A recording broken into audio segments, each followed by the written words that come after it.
Hello dear friends, स्वागत है आपका अपने यूट्यूब चैनल SD एजुकेशन पर। आज है 25 अक्टूबर 2024 और हम बात करने वाले हैं रेगुलर की तरह आज के most important current affairs question के बारे में। हम अपने इस वीडियो में जो भी इंपॉर्टेंट करंट अफेयर्स के क्वेश्चन होते हैं जो कि आगामी किसी भी परीक्षा के लिए उसमें पूछे जा सकते हैं, तो वो सारे क्वेश्चन यहाँ पर कवर किए जाते हैं। क्वेश्चन के साथ साथ जो भी इंपॉर्टेंट फैक्ट्स होते हैं उन सभी इंपॉर्टेंट फैक्ट्स को भी कवर किया जाता है। तो इसके लिए आपको करना क्या है, इसके लिए सबसे पहले तो आपको वीडियो शुरू से लेकर लास्ट तक पूरी देखनी है। अगर आप वीडियो पर पहली बार आए हैं तो वीडियो को लाइक करना है, वीडियो को अपने दोस्तों के साथ अधिक से अधिक शेयर करना है और चैनल को सब्सक्राइब करना है। बढ़ेंगे अपने वीडियो में आगे की तरफ और बात करेंगे आज के पहले प्रश्न की। तो आज का हमारा सबसे पहला और इम्पॉर्टेंट प्रश्न है, हाल ही में विश्व पोलियो दिवस कब मनाया गया, यानी वर्ल्ड पोलियो डे, विश्व पोलियो दिवस कब मनाया गया। तो ए ऑप्शन है 21 अक्टूबर, बी ऑप्शन है 22 अक्टूबर, सी ऑप्शन है 24 अक्टूबर और डी ऑप्शन है 18 अक्टूबर। तो इस प्रश्न का सही जवाब है ऑप्शन नंबर सी, यानी 24 अक्टूबर को विश्व पोलियो दिवस मनाया जाता है। 24 अक्टूबर को एक और इम्पॉर्टेंट दिवस मनाया जाता है, संयुक्त राष्ट्र दिवस, यानी संयुक्त राष्ट्र दिवस जो है, यूनाइटेड नेशंस डे, ये भी मनाया जाता है 24 अक्टूबर को और इसी दिन विश्व पोलियो दिवस भी मनाया जाता है। आप यहाँ आर्टिकल में भी देख सकते हैं विश्व पोलियो दिवस 2024 और ये 24 अक्टूबर को ही मनाया जाता है। डिटेल में इसके बारे में अगर हम बात करें तो हर साल 24 अक्टूबर को विश्व पोलियो दिवस मनाया जाता है। वर्ष 1955 में पोलियो वैक्सीन की खोज करने वाले जो अमेरिकी वायरोलॉजिस्ट थे जॉन साल्क, इनको ये जो दिवस है समर्पित है। इन्होंने सबसे पहले पोलियो की वैक्सीन 1955 में खोजी थी और फिर 24 अक्टूबर को इसीलिए विश्व पोलियो दिवस मनाया जाता है। फिर आगे चल करके 1961 में अल्बर्ट सॉबिन नाम के एक वैज्ञानिक थे, इन्होंने ओरल पोलियो वैक्सीन का आविष्कार किया। ओरल यानी कि जो ड्रॉप के द्वारा पिलाई जाती है बूंद करके, वो ओरल पोलियो वैक्सीन होती है। और अगर उसका आविष्कार पूछें तो वो अल्बर्ट सॉबिन नामक वैज्ञानिक ने किया था। और अगर वैक्सीन की बात की जाए, पोलियो वैक्सीन जो लगती है टीके के रूप में, वो उसकी खोज की थी जॉन साल्क ने। यह जो दिन है वो पोलियो के बारे में जागरूकता बढ़ाने के लिए मनाया जाता है। और पिछले वर्ष की थीम, यानी इस वर्ष अभी कोई थीम डिसाइड नहीं की गई है, तो इसके लिए हम पिछले वर्ष की थीम के बारे में बात करें तो पिछले वर्ष की जो थीम थी वो थी माताओं और बच्चों के लिए एक स्वस्थ भविष्य। ये पिछली वर्ष की थीम थी और इस वर्ष की थीम अभी तक डिसाइड नहीं हुई है। बढ़ेंगे आगे नेक्स्ट क्वेश्चन की तरफ। हमारा अगला भी इंपॉर्टेंट प्रश्न है, हाल ही में कौन सा देश मलेरिया मुक्त घोषित हुआ है, यानी कौन सा ऐसा देश है जिसे मलेरिया मुक्त घोषित कर दिया गया। तो ए ऑप्शन है साउथ अफ्रीका, बी ऑप्शन है वेल्स, सी ऑप्शन है मिस्र और डी ऑप्शन है कनाडा। तो इस प्रश्न का सही जवाब है ऑप्शन नंबर सी, यानी मिस्र देश को मलेरिया मुक्त घोषित किया गया है WHO के द्वारा, यानी वर्ल्ड हेल्थ ऑर्गेनाइजेशन के द्वारा मिस्र देश को मलेरिया मुक्त घोषित कर दिया गया है। डिटेल में इसके बारे में अगर हम बात करें तो विश्व स्वास्थ्य संगठन यानी कि WHO ने मिस्र को आधिकारिक रूप से मलेरिया मुक्त घोषित कर दिया है। जो WHO के महानिदेशक हैं टेड्रोस एधनोम गैब्रियसस, इन्होंने कहा है कि मलेरिया मिस्र की सभ्यता जितनी ही पुरानी है, यानी मिस्र की जो सभ्यता है वो जितनी पुरानी है उतनी पुरानी मलेरिया की जो बीमारी है वह भी है। और अब इस बीमारी से मिस्र जो है वो पूर्णतः स्वतंत्र हो गया है या पूर्णतः मुक्त घोषित कर दिया गया है। वर्ष 2010 के बाद पूर्वी मेडिटेरियन क्षेत्र में पहली बार किसी देश को मलेरिया मुक्त घोषित किया गया, यानी मेडिटेरेनियन जो क्षेत्र है उस क्षेत्र के अंतर्गत मिस्र पहला ऐसा देश बना हुआ है जिसको मलेरिया मुक्त घोषित किया गया है। लेकिन ऑल ओवर देखा जाए तो कई सारे ऐसे देश हैं जो कि मलेरिया मुक्त पहले से ही घोषित है। अगले क्वेश्चन की तरफ बढ़ेंगे। नेक्स्ट क्वेश्चन है हमारा, हाल ही में वियतनाम के नए राष्ट्रपति कौन चुने गए, यानी वियतनाम में भी हाल ही में राष्ट्रपति का चुनाव हुआ और नए राष्ट्रपति वियतनाम में बनकर के कौन आए हुए हैं। तो ये ऑप्शन है लुआंग कुओंग, बी ऑप्शन है टोलैम, सी ऑप्शन है डुएन फुत्रोंग और डी ऑप्शन है इनमें से कोई नहीं। तो इस प्रश्न का सही जवाब है ऑप्शन नंबर ए, यानी लुआंग कुओंग जो है ये वियतनाम के नए राष्ट्रपति बनाए गए हैं। नाम थोड़ा आपको इधर उधर जैसा लग सकता है, तो लगेगा भी क्योंकि विदेशी हैं। वियतनाम जो नाम होते हैं वो लगभग थोड़ा उल्टे सीधे होते हैं। तो वियतनाम के जो नए राष्ट्रपति हैं वो लुआंग कुओंग बने हुए हैं। डिटेल में अगर हम इसके बारे में बात करें तो सबसे पहले आर्टिकल देखते हैं, Vietnam elects military leader Luong Cuong as president, यानी कि हाल ही में लुआंग कुआंग वियतनाम के नए राष्ट्रपति चुन लिए गए हैं। नेशनल असेंबली ने, जो नेशनल असेंबली है वहाँ की, तो उसने कुआंग को टो लैम की जगह राष्ट्रपति बनाया है। यानी इससे पहले टो लैम जो थे वो वियतनाम के राष्ट्रपति थे, अब उनकी जगह पर जो कुओंग हैं ये वहाँ के नए राष्ट्रपति नियुक्त किए गए हैं। इनके बारे में अगर और बात की जाए तो ये 2006 तक मेजर जनरल का पद इन्होंने प्राप्त किया था। यानी 2006 में इन्होंने मेजर जनरल का पद प्राप्त किया।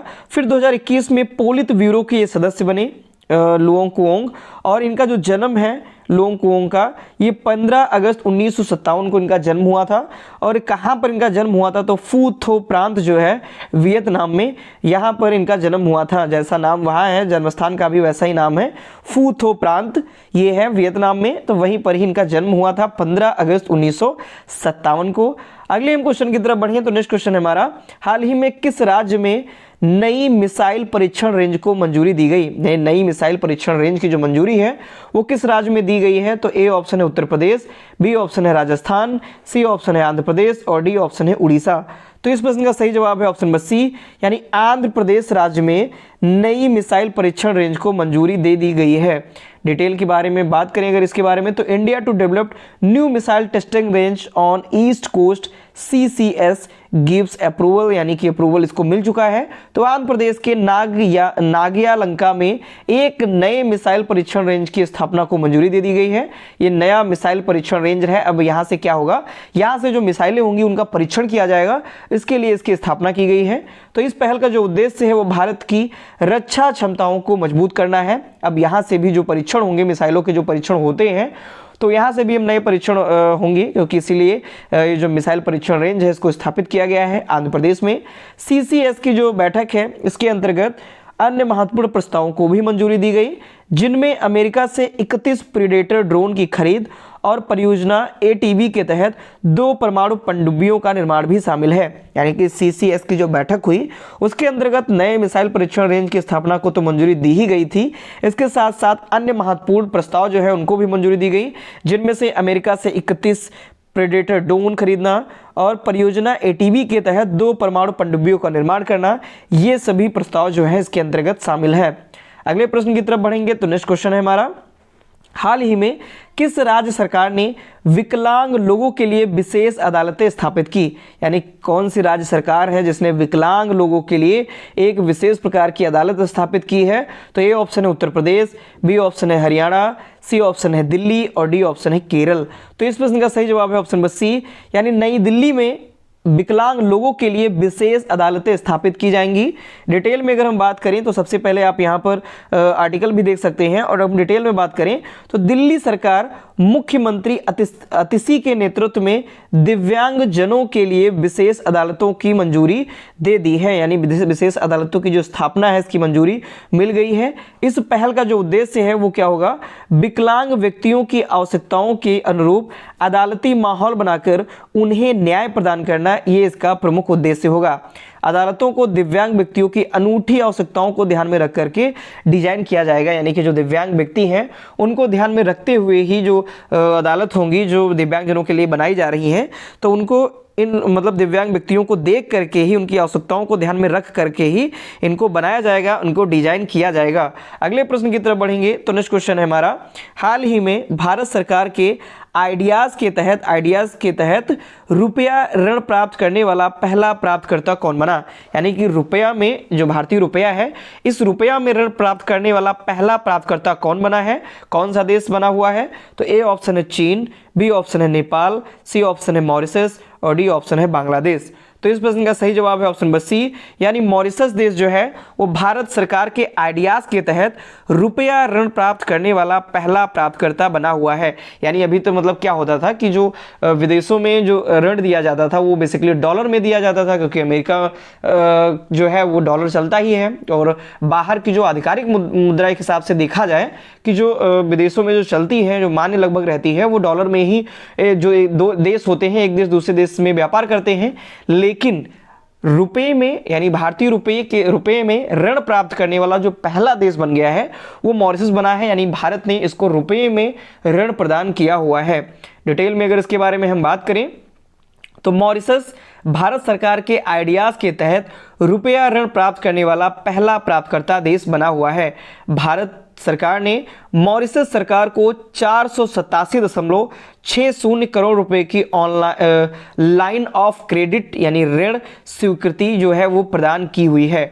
और किसके किसके बीच में ये समझौता हुआ है, तो भारतीय विदेश मंत्री जो है डॉक्टर एस जयशंकर और मॉरिशस के जो विदेश मंत्री हैं मनीष गोबिंद, इन दोनों के बीच में इस ऋण की पेशकश की गई थी। और फिर भारत ने इसको भारत सरकार के इस आइडियाज़ के तहत जो मॉरिशस है ये रुपया ऋण प्राप्त करने वाला पहला देश बन जाएगा। अगले प्रश्न की तरफ बढ़ेंगे। हाल ही में किस राज्य के मदरसों में संस्कृत अनिवार्य विषय के रूप में पढ़ाई जाएगी, यानी अब मदरसों में भी संस्कृत पढ़ाई जाएगी, ऐसा किस राज्य में घोषणा की गई है?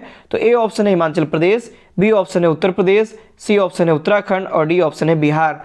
तो इस प्रश्न का सही जवाब है ऑप्शन नंबर सी, यानी उत्तराखंड राज्य में के मदरसों में संस्कृत अनिवार्य विषय के रूप में पढ़ाई जाएगी। आप यहाँ आर्टिकल में भी देख सकते हैं मदरसों के बच्चे संस्कृत पढ़ेंगे। डिटेल में अगर इसके बारे में हम बात करें तो हाल ही में उत्तराखंड राज्य के मदरसों में संस्कृत अनिवार्य विषय के रूप में पढ़ाई जाएगी। 416 मदरसों में संस्कृत को एक अनिवार्य विषय के रूप में शामिल करने का जो प्रस्ताव है वो रखा गया है। इस पहल का जो उद्देश्य है वो शैक्षणिक पाठ्यक्रम को समृद्ध करना और छात्रों के अकादमिक विकास का समर्थन करना इसका प्रमुख उद्देश्य है। अगले क्वेश्चन की तरफ अगर हम बढ़ें तो नेक्स्ट क्वेश्चन है हमारा, हाल ही में भारतीय नौसेना के पहले प्रशिक्षण स्क्वाड्रन ने कहाँ लंबी दूरी की प्रशिक्षण तैनात पूरी की हुई है, यानी कि भारतीय नौसेना का जो पहला प्रशिक्षण स्क्वाड्रन है उसको कहाँ पर भेजा गया है प्रशिक्षण तैनाती पूरी करने के लिए? तो ए ऑप्शन है दुबई, बी ऑप्शन है कुवैत, सी ऑप्शन है ओमान और डी ऑप्शन है अबू धाबी। तो इस प्रश्न का सही जवाब है ऑप्शन नंबर सी, यानी ओमान देश में भारतीय नौसेना के पहले प्रशिक्षण स्क्वाड्रन ने लंबी दूरी की प्रशिक्षण तैनाती पूरी कर ली है। डिटेल में अगर हम बात करें तो मस्कट यानी ओमान में प्रथम प्रशिक्षण स्क्वाड्रन की लंबी दूरी की प्रशिक्षण की जो तैनाती है वो हो गई है। 5 अक्टूबर 2024 को मस्कट यानी ओमान के मस्कट में ये जो भारतीय नौसेना है ये पहुंची हुई है। पिछले 10 वर्षों में यह मस्कट ओमान में फर्स्ट TS की ये तीसरी यात्रा है और यह यात्रा INS तीर, INS वीर और RBNS अल फारूक के बीच MPX के साथ संपन्न हुई है। अगले क्वेश्चन की तरफ बढ़ेंगे। नेक्स्ट क्वेश्चन है हमारा, हाल ही में JSW स्पोर्ट ने किससे नया क्रिकेट निदेशक बनाया है, यानी JSW के द्वारा किसको नया क्रिकेट निदेशक बनाया गया? तो ए ऑप्शन है विराट कोहली, बी ऑप्शन है शिखर धवन, सी ऑप्शन है महेंद्र सिंह धोनी और डी ऑप्शन है सौरव गांगुली। तो इस प्रश्न का सही जवाब है ऑप्शन नंबर डी, यानी सौरव गांगुली को JSW स्पोर्ट ने नया क्रिकेट निदेशक बनाया है। आप यहाँ आर्टिकल में भी देख सकते हैं, Ganguly takes charge as JSW sports director of cricket heads Delhi capital. Detail में हम अगर बात करें तो सौरव गांगुली को JSW स्पोर्ट्स के क्रिकेट निदेशक के रूप में नियुक्त किया गया है।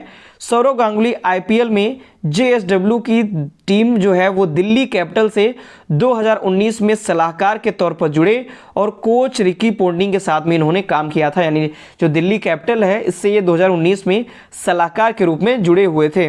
पहली बार 2019 में दिल्ली कैपिटल के सलाहकार के रूप में ये टीम में शामिल हुए थे, यानी दिल्ली कैपिटल में पहली बार 2019 में सलाहकार के रूप में शामिल हुए थे। अगले क्वेश्चन की तरफ बढ़ेंगे। नेक्स्ट और लास्ट क्वेश्चन हमारा, हाल ही में गुरप्रीत पाल सिंह ने ACO विश्व शतरंज चैंपियनशिप में कौन सा पदक जीता है? तो ए ऑप्शन है स्वर्ण, बी ऑप्शन है रजत, सी ऑप्शन है कांस्य और डी ऑप्शन है इनमें से कोई नहीं।